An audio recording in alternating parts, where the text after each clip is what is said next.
reaction. Today we have America will be the last superpower. Here is why. Fired up, man, for this video. Fascinated to see what it's going to be about. Mike, Sure. do you have anything to say? Nah, I don't know what this is about, man. Yeah. For sure. Yeah, we're not going to talk too much. We're going to dive straight in there. Sub to our Patreon, guys. Link in the description. Enough talking. Let's go. Let's go, man. Most important, yet most ignored concept in world power. It's the reason some nations fall behind, while some get ahead. Why the world is so uneven in its spread of wealth and power. Every year, more and more people are asking about American decline. Maybe out of fear, maybe out of hope. Yet what none of it talks about, that on a planet so random, so different, so spread out, the physical land under our feet is the ultimate constraint on what choices a country has. Why is China doing that? Why hasn't Africa caught up? Why is that place on the map always having problems? This video is brought to you by Farmland LP. Every feature of land can be positive, negative, or neutral for the country that occupies it. The big flat area stretching from Moscow to Warsaw is a negative for Russia. It's hard to defend. Germany and Napoleon walked their armies right through here. The Himalayas on China's western border shake out to be neutral, giving protection from countries on the other side, but denying China overland access to the Indian Ocean, severely limiting trade and military options. On the other side of the coin, the Mississippi River Basin has more navigable miles of river than the rest of the world put together, giving the U.S. a major surplus of food and a cheap way to transport it. Look at all these kinds of features over every country, and the ordering of the world clicks into place. So let's play a game. The first known humans evolved out of Southeast Africa, slowly spreading out across the world as they settled into the 6 Cradles of Civilization societies: Olmec in Mexico, Karasupe in Peru, Nile in Egypt, Mesopotamia, Indus in India, Yellow River in China.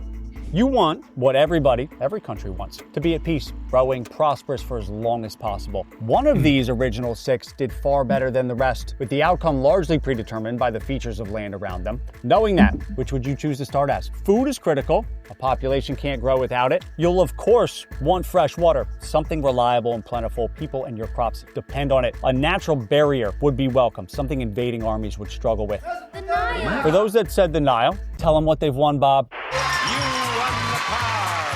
Yes, the 138 pyramids built in early Egypt weren't an accident. You need stability for that, and the Nile was the most stable society the world has ever known for 3 predictable reasons. 1, it had the best river, most reliable, and not flooding to a degree that every so often it kills 10% of your people, making it easy to grow food. 2, the flatness of the river made it easy to transport things from the upper down to the coast.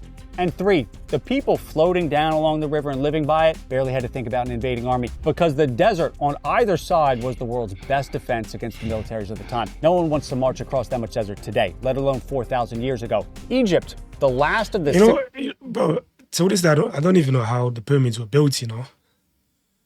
Well, that's mad. How was it built? You have a clue, man? Great. Because, you know... infrastructure, man, honestly. If I know the bricks... Years and years. Yeah, go on. The bricks that were used to build the pyramids, fam, they are massive. Some of them are literally the same size as a car, bro. So how do they lift those heavy bricks, stack them up with no like cranes, with no type of like machines? How do they do it, man? Let us know in the comments if you guys have a clue, you know. Societies to be standing made it 3,300 years. The invasion of Egypt, knocking off the last of them, kicked off the Great Global Shuffle as the world's population began to boom, going from 200 million in year 0, 500 million by 1500, getting big enough that people are really starting to bump into one another, wanting that greener grass, kingdoms merging and splitting. Europe is one big revolving conflict. China's kingdoms war, Japan war, Africa war. By 1800, we're at 1 billion. 1945, 3 billion. And then suddenly, the math changed.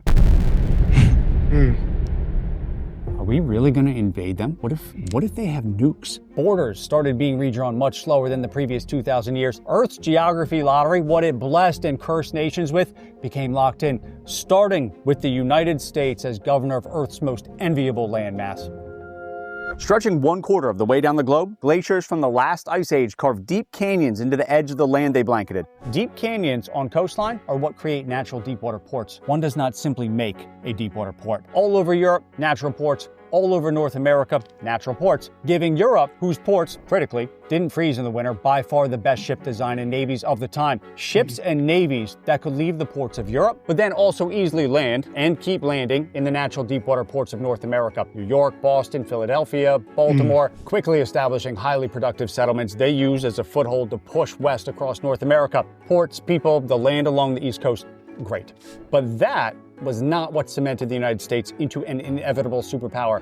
It was the Louisiana Purchase, a legal guarantee that no other European power would colonize or explore. This area of land was purchased for $340 million in today's money. But what would that piece of land be worth? That's cheap as hell, fam. In today's money, 340 million. That's land. Yeah, for a massive piece of land, bro. That's probably worth trillions today. You know, so that's good bit of business. America did, well, at least in the past, they did a lot of good businesses, bro. Even Alaska, they, you know, I think they bought Alaska for pennies, pretty much pennies. And Alaska today is worth a lot. So they've made some good investments. You know? $40 million in today's money. But what would that piece of land be worth today? I mean, it's a truly priceless section of the United States. There is no scenario under which America would sell the middle of the country. But if you had to come up with a dollar value for it, it's worth at least $60 trillion. And I personally think that's kind of low. But $60 trillion. Man, look at that type of investments, bro. Bro, these numbers are not even making sense, bro. That's mad. 60 trillions. Like, how do you even imagine that? Trillion. You know, Elon Musk is closing in on $1 trillion. This guy is crazy, man. Like, how do you accumulate so much wealth? So much wealth, bro. I mean, imagine it, Mike, imagine having $1 trillion, bro. Like, obviously, like, it's not in cash. I know it's in assets and that. 100% in assets. Yeah, but like, even that, though, it's still a ridiculous amount of money. You know? Worth at least $60 trillion. And I personally think that's kind of low. But $60 trillion, that would be a 17,640,000% increase on the purchase price. Thomas Jefferson taking the crown of probably the best investment anyone ever has made. So try as hard as you can, and it would still be very, very hard to overstate the importance of the Mississippi Basin. It's the best farmland the world has ever seen. It's all connected via a series of very flat navigable rivers. As I said earlier, it has more navigable miles of river than the rest of the world put together. Wow. But then it empties out into the protected Gulf of Mexico, giving the U.S. an outlet into the ocean from the middle of the country. France knew full well what they were selling. They knew the land was so good, they sold it to the US to screw over England. The sale assures forever the power of the United States, and I have given England a rival who sooner or later will humble her. So basically what you're saying right now is, you know, the geography of America probably is the reason why they are so powerful. You know, so they're very fortunate. Very fortunate. The geographic power of the United States.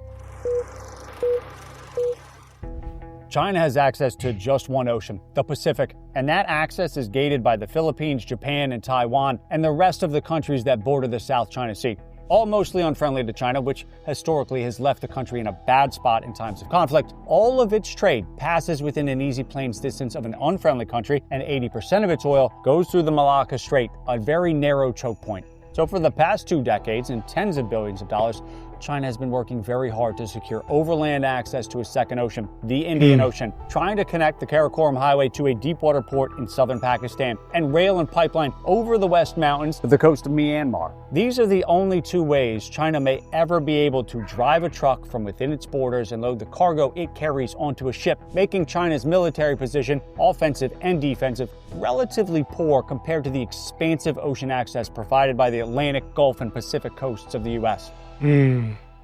4 times the size of Europe, the second largest continental. So a pause in the video anymore. It seems like having access to the ocean, bro, is very important, bro. Yeah.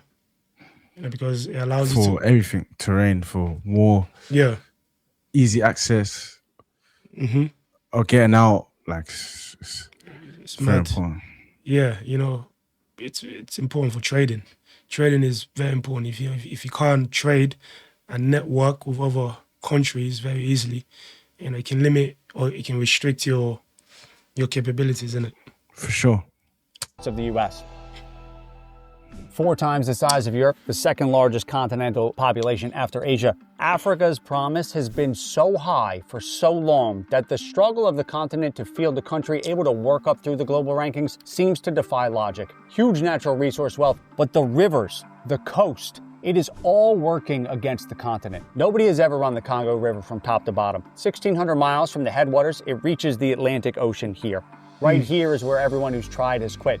10 miles long, up to 4.5 miles wide, and littered with 20-foot standing waves, building-sized rocks, and whirlpools that look like they're out of a cartoon. 90 miles from where the river meets the ocean, Inga Rapids marks the end of the Congo River in its usefulness to Congo's place in the world. Sir H.M. Stanley of Dr. Livingston, I presume, after trying to run the whole thing but quitting at Inga Rapids, called it an immense tragedy depriving the entire interior of Central Africa, 2/3 the size of mainland US, from the thing that all great powers need to become and stay great, a reliable flow of water that lets boats go from the interior of the country to the ocean. If you were to cut away all the ground so you could see the Congo River from the side, how it drops from its headwaters to where it reaches the ocean, this massive step is revealed. This is the Mississippi for comparison, a boat-friendly paradise.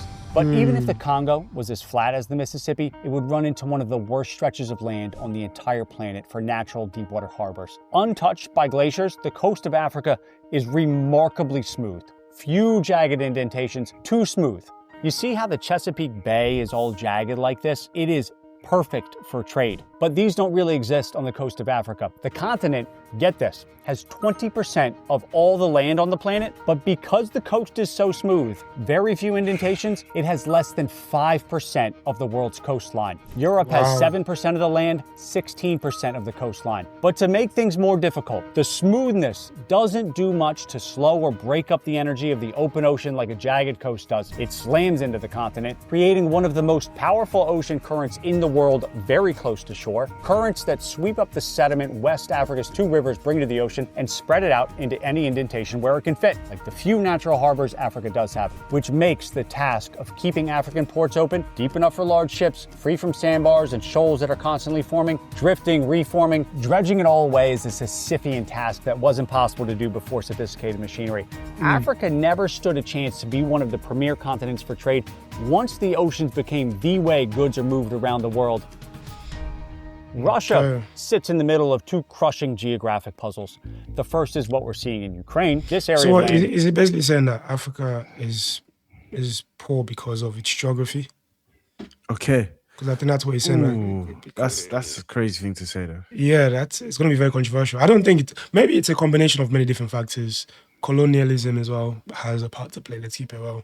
Maybe the geography, just like what you're saying, and corruption, and I think definitely corruption. Yeah, because like we always say, there's so many countries that have so much diamonds, and Africa could be if they could extradite, could be one of the richest countries. I mean, continents, and have one of the richest countries in the world if they just was organized and were able to, like I said, extradite their what's the word? Not the word equipment. Their resources. That's it.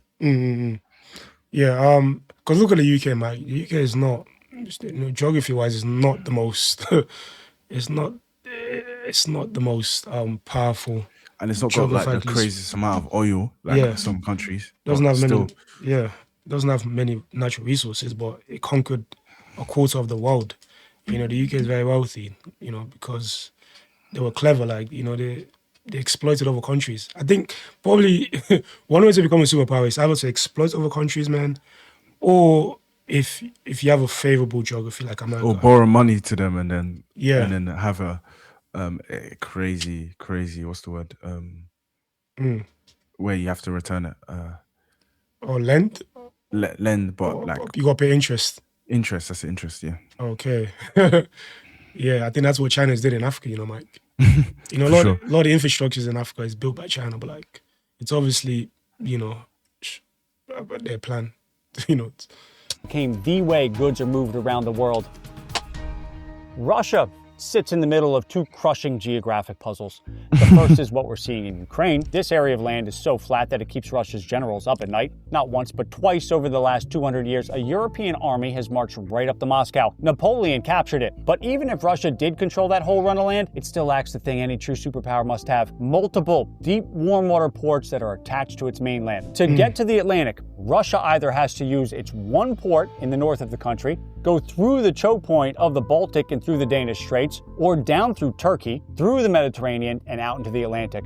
This is why Russia absolutely loves the idea of the polar ice caps melting a little bit further. If the north coast of Russia can stay warm enough year-round, its north coast becomes a bastion of deep-water ports the length of its north coastline, which is very long. Russia's meddling in the Middle East is in part to gain permanent access to a warm water port. They had their eye on the same port in Pakistan that China is currently trying to link to when they invaded Afghanistan in the 1970s. Very cozy with Syria on the western shore of the Mediterranean. Now, maybe Putin loves the Syrians, but more likely because the Assad regime had been for decades granting Russia complete and total access to their one major port. A wonderfully strategic spot right above the Suez Canal. Russia's ships are allowed to come and go as they please. And yes, England, the textbook case of how technology can change everything. One of the reasons it was a world superpower for so long was because it's an island. 360-degree access to the ocean. It had a natural gap between constantly warring Europe and easy access to the flow. I might go wrong then. I'm like, okay, after, it kind of makes sense. The UK is an island, so you could trade easily, but like when it comes to natural resources, though, it's not particularly great, But at least it's an island, so yeah. At least it's an island, literally. Yeah.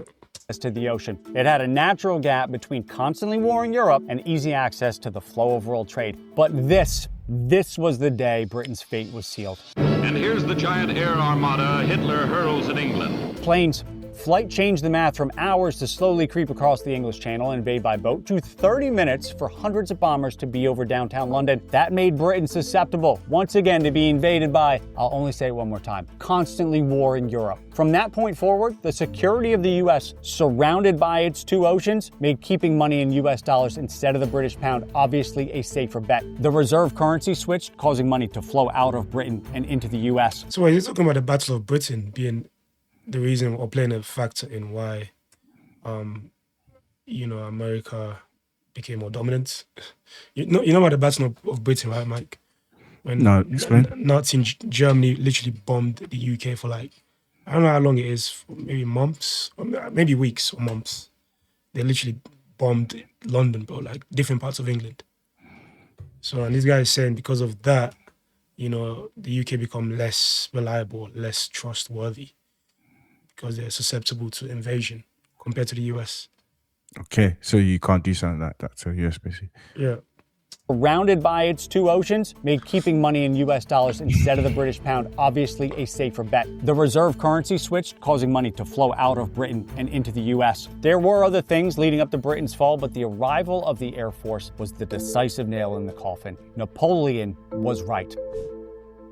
On a scale of 1 to 10, only one country today ranks a 10 for the three most important questions. Can you feed your people? Can you be invaded? Can you trade? Everything else builds on that. Politics, the economy, culture, it all must sprout from the land upon which it sits. That does not mean it's the only or single determining factor, not at all. But it is the point to start from. So when we ask, is America in decline? The first mention of American decline that I could find was back in 1930. Yet here we are, almost 100 years later, because the idea that the US is going to spontaneously collapse ignores the thing that's guided human civilization since the beginning of time. Until something about the land underneath the nation changes, that country's position of power in the world is unlikely to change. Organic food keeps growing, but less than 1% of U.S. farmland is certified organic. That's where Farmland LP, the sponsor of today's episode, comes in. Since 2009, they've been buying conventional farmland systems and built long-term value to their portfolio. Yeah, I think this is an ad. So, this was a fascinating video, man. A lot to take in. So I think, at least my takeaway is basically saying, because of America's geography, it's very unlikely that they're going to be dethroned by other countries, bro, as the number one superpower. Because a lot of people like to think that China's going to overtake the US, or maybe Russia in the future, or maybe some other countries that we don't know about. But according to this video, seems like America's dominance is here to stay. It'll always be here to stay. Yeah, Mike. Yeah, what's your takeaway, bro? Yeah, man. America's, like you said, America's dominance will be here to stay. Yeah. And I learned a bit about Africa and Mm.